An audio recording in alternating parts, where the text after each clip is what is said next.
Waziri wa Nchi, Ofisi ya Rais, Tawala za Mikoa, Serikali za Mitaa na Idara Maalum za SMZ, Mheshimiwa Idrisa Kitwana Mustafa amewataka vijana kujua umuhimu wa muungano ili kuelewa wapi walipotoka na walipo hivi sasa.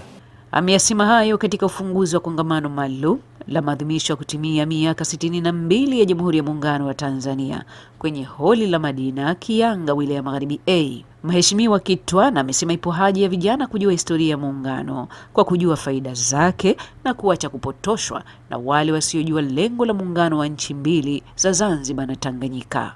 Yapo mambo tunapaswa kujikumbusha, tunapaswa kama vijana kuyatambua,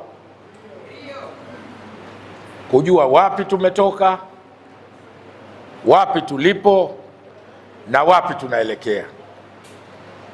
Niendelee kuwapongeza viongozi nyote wa mkoa huu mlioandaa staili hii pamoja na shughuli nyingine ambazo nimeambiwa zimefanyika katika kushamirisha na kusherekea muungano wetu. Mkaona mjipe nafasi pia katika sherehe zetu hizi mpaka kutimia tarehe 26, basi katikati hapa iwe kuna mambo ya msingi yakiwemo makongamano ambayo ndiyo yanawapa mwelekeo wapi tulikotoka, wapi tuliko na wapi tunaelekea na nini wajibu wetu kama Watanzania. Mkuu wa mkoa wa Mjini Magharibi, Mohamed Ali Abdallah, amewapongeza vijana wa nchi mbili hizi kwa kuongoza vyema kwa kutumia hekima, busara, kuhubiri amani na mshikamano kwa wananchi wa nchi hizi.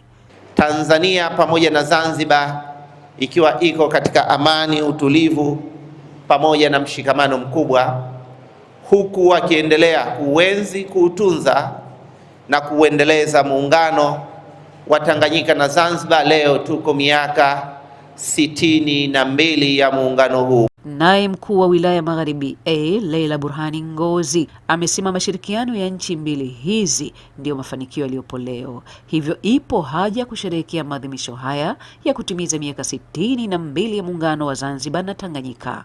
Tunapotaja muungano hatuwezi tukawatenganisha.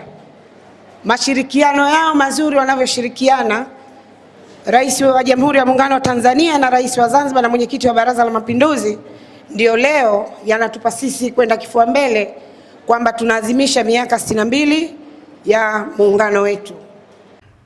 Salme Mohamed Ali wa ZBC.